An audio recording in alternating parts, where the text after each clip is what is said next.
The internet is full of advice on how to look and how to be perfect. How to have flawless skin, flawless facial features, an athletic body, a kind soul, a radiating aura, a sharp mind, how to attract abundance, and of course, how to be universally liked. Well, here is the truth. Nobody ever achieves true perfection, and the quest on finding real happiness doesn't stem from perfectionism, but it stems from being comfortable with being yourself and being authentic. So, hello everyone, and welcome to my channel. My name is Katrin, and in today's video I'm going to be talking about perfectionism, authenticity, and true confidence. So if those topics are something that is interesting to you, please consider subscribing to my channel and forwarding the video to somebody else who might also enjoy it. First, I would start off by explaining that there are actually two different types of perfectionism that we have to distinguish between. The first one is the so-called adaptive perfectionism, which is basically when you're just striving to be excellent. And there is nothing wrong with this type of perfectionism. In fact, it comes with a lot of positives. But in today's video, we would mostly be focusing on maladaptive perfectionism, which is the tendency to be very concerned and to have a lot of negative reactions to show any signs of imperfections that you might show. For example, you might be very concerned with having this ideal image in your head and you should strive forward to be that person, but then every time you see some sign of imperfection that doesn't align with the perfect image that you have created in your head, then of course you become nervous and concerned. So in today's society, unfortunately, I would say that the majority of people suffer from maladaptive perfectionism, and it's easily to understand why that is the case when you consider that we are constantly surrounded by media, especially social media, that portrays specific people in specific lights and wants us all to believe that we can and we will be perfect if we just buy this product or that product. So this causes a lot of consumerism and of course a lot of negative self-doubt. And yeah, that's why in today's world almost all of us suffer from some form of maladaptive perfectionism. And there are unfortunately a lot of consequences to being perfectionistic in that way. The first one is obviously that you're much more prone than the average person to have a burnout and to experience severe chronic stress. And that is the case especially when your perfectionism is related to your work and your academic settings. So if you're a student or you have a specific type of job and your perfectionism is concerned with being absolutely amazing at everything you do and being on top of your class, then that causes a lot of chronic stress. Also, it might lead to depression and anxiety, of course. And why that is the case? Well, for anxiety, it's pretty self-explanatory. After periods of chronic stress, prolonged stressors, you just start feeling more anxious and you start having negative thoughts and feelings that cause a lot of anxiety, and this might also cause depression further down the path, because no matter what you do, you would never be that perfect version of yourself that you have created in your head, and no matter what you do, you would always have certain imperfections to you, and that thought is very depressing for most people.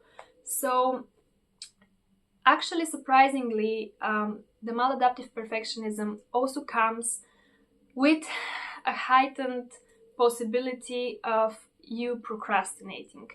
And what I mean by that is that there are two possible explanations to why you might procrastinate if you have a maladaptive perfectionistic tendency. And the first one is fear of failure, of course, because people who are constantly thinking in their heads that they will fail and that they will be not perfect at what they're doing are much more likely to procrastinate starting on new projects because of this fear. And the second possible explanation is the so-called ego depletion theory, which is basically a theory in psychology that states that your self-control is a limited resource, and you only have a certain amount of self-control that you can exert in one day. So basically, if you use that self-control that you have for things that are not necessary, for example, for every small detail and every small imperfection that you might show, then at the end of the day you would be so exhausted and so depleted of your resources that you will not have time and energy to start on a meaningful and big project, and that's why you will procrastinate on those big things. Another thing that maladaptive perfectionism might cause for a lot of people is, of course, impaired well-being. And why is that the case? Well, people who have those tendencies are persistently dissatisfied with their life. They're constantly looking for things that they lack or things that they're not good at and what they can improve and how they can be perfect, but this never leads to a sense of satisfaction. You're always looking for something new to achieve and something new to improve on, and you never really get the chance to enjoy the fruits of your labor. And that is why your well-being goes downhill.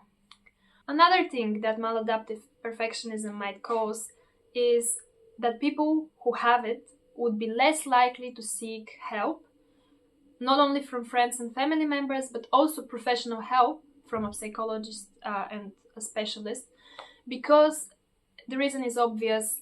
People who have maladaptive perfectionistic tendencies really hate it when others observe them and see them as imperfect and see their weak sides. So obviously they would be much more willing to hide their weaknesses and not share with others and not ask for help even if they really need one. Last thing I want to mention here with the maladaptive perfectionistic tendency, but it's of course the most extreme one, is that it leads to suicidal ideations. And it's very easy to see why that might be the case. If you're constantly suffering from chronic stressors, if you have depression and anxiety, if you have impaired well-being, persistent sense of dissatisfaction with your own life, then this will naturally lead to the thoughts of you taking your own life. And here it is really important for me to say that it's not just suicidal ideations, but people in real life have in fact committed suicide due to the fact that they weren't perfect in their own eyes. And I have attached in the description of this video a couple of scientific studies and articles, and one of them is about case studies from the UK that are based on student population, and those students did in fact take their own life because of perfectionism, a maladaptive form of it. And if you're interested in doing further reading, please check those things in the description out. Now, that being said, it is very easy to see why I strongly advise people against having unrealistically high expectations about themselves and about other people, because this can lead to a lot of negatives and problems in the long run. And again, there is nothing wrong with you having perfectionistic tendencies as long as they're adaptive and as long as you are just striving for excellence and striving to be better and to do good. But if you feel this chronic stress and if you feel this self-criticism and self-doubt and negative emotions with regards to you not being perfect, then this might be signs that you're also experiencing maladaptive perfectionism. Now that we have covered that perfection isn't really achievable and all the harmful sides of looking for perfection, now I want to focus on what authenticity is and why I believe it is a much better road to happiness and confidence. So essentially, authenticity is just being true to yourself. In order to be authentic, you first need to understand who you are. So you need to know yourself at your core. What are your core values? Who are you?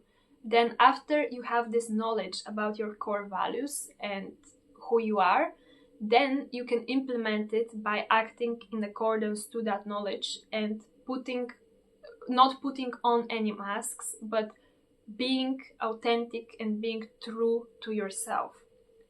For example, I have always been, ever since I was a young child, a very outspoken and a very curious person.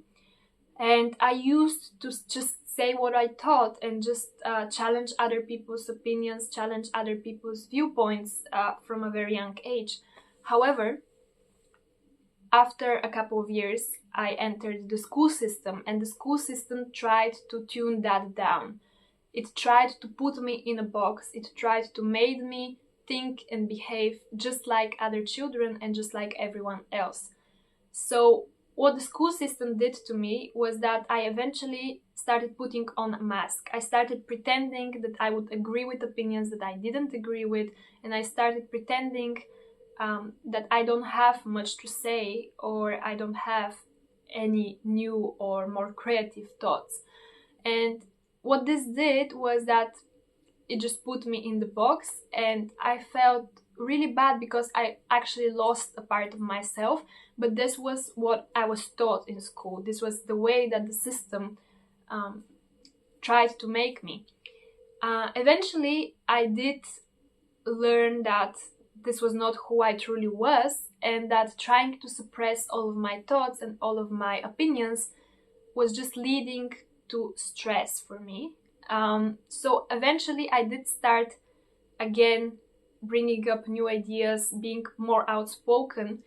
Of course, I learned how to tune that down when it's needed and how to be more agreeable when that is needed. So I do have those abilities. I can control myself, and I do know when to step down and to allow others to speak and to allow others to have the stage. But at the same time, when I need to and when I really have something good to say, I just say it.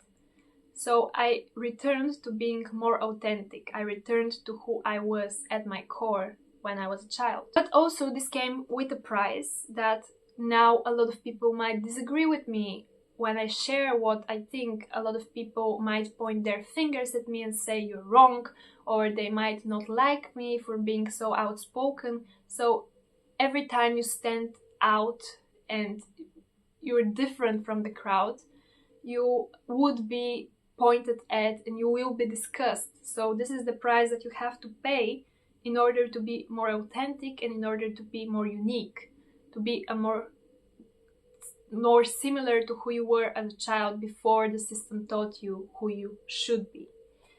But I think this is a relatively small price to pay in comparison to the happiness that you can gain from being your true self. And in fact, recently I started reading this book by Gabor Mate. It's an amazing book.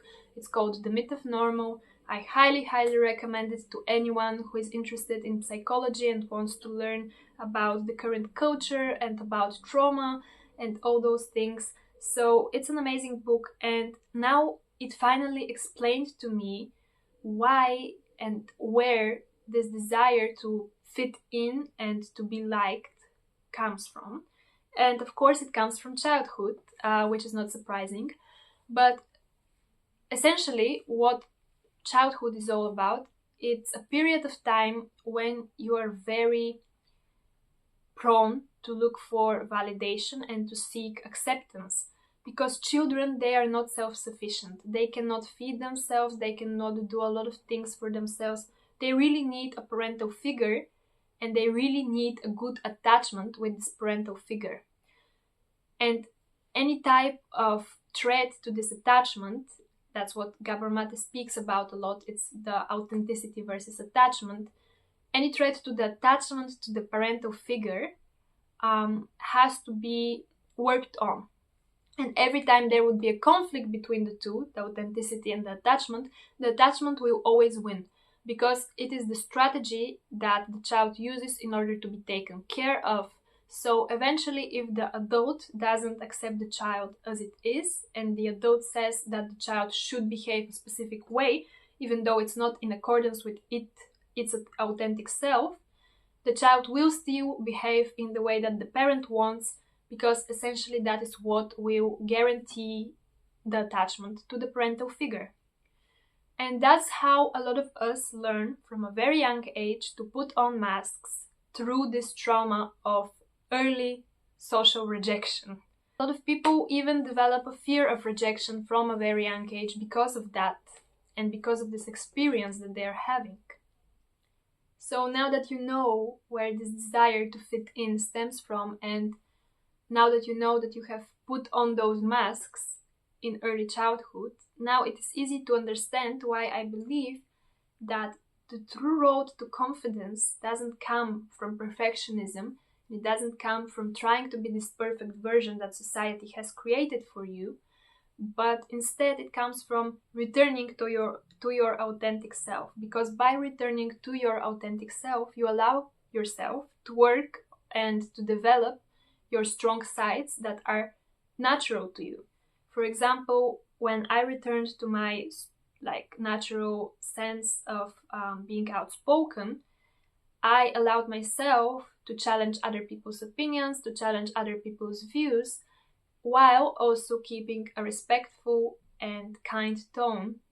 And this way, I really gained a lot of happiness in the long run because I allowed myself to be who I am. I allowed myself to have my opinions, but I also didn't compromise on the fact that I do have a need for attachment with others, and I just kept it very respectful. With this, today's video concludes, and I encourage you to think about what are those aspects about yourself that you really like and that are part of your core and who you are, and how you can be more true to yourself, and how this will help you out in developing actual true confidence that stems from within. So thank you a lot for watching, and I will see you in my next videos. Bye bye!